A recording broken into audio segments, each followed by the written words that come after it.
When you see these spectacular shapes and colors, it's hard to believe that blown glass comes from this bland, lumpy stuff. This is silica, a natural material derived from sand, mixed with thinners and stabilizers such as potassium and limestone. The glass blower recycles any leftover colorless glass, then loads the mix into the melting furnace. After 12 hours at fusion temperature, 1200 degrees Celsius, the raw material transforms into colorless liquid glass. The glass blower uses a blowpipe, a long steel tube with a ring or pear-shaped end, to collect what's called a gather, a glob of this red-hot molten material. To color the gather, she quickly rolls it in finely ground colored glass. At this stage, the glass is honey-like in consistency, though it's cooling and thickening by the second. She fuses the color layer by reheating the glass for a few seconds in a smaller furnace called a glory hole. Next, she rolls the glass against a ladle-shaped block to form a starting shape for blowing. A gentle blow or two bulges it into a hollow bubble. By now, the cooling glass has thickened to the consistency of caramel, making it more controllable and shapeable. The glass blower stretches and shapes the glass with different blocks and hand tools.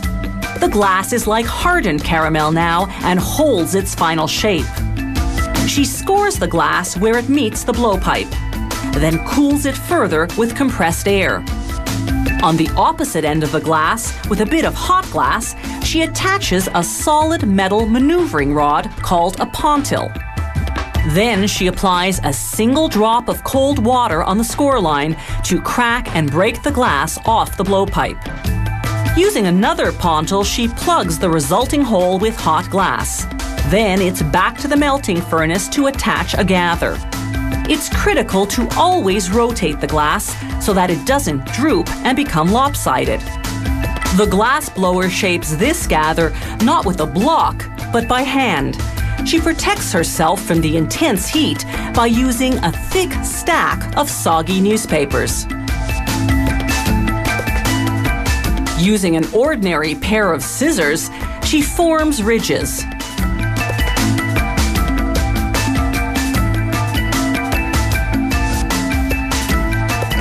Then she twists the ridges to spiral them.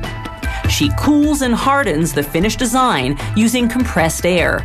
Then it's a quick blast in the glory hole to equalize the temperature throughout the piece. This blown glass lemon reamer has taken all of 8 minutes to make. Now it goes into an electric kiln for a slow 12-hour cool down to prevent cracking. Meanwhile, the glass blower starts a new piece, a large vase. More blowing, more shaping. Then, while her co-worker blows air to further expand the glass and thin it out, she cools the vase's bottom with wet newspapers. This holds the cutoff point at the top.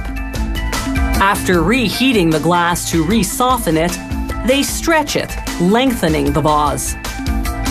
Once they finalize the shape, they use a wooden paddle to flatten the base. Now for some eye-catching decoration. Vivid colored glass coiled like taffy over the entire vase. Certain designs require cutting off a portion of the finished piece. That leaves a rough, opaque edge they must extensively grind and polish. A lemon reamer, a vase, even a mortar and pestle. A glass blower's work is clearly remarkable.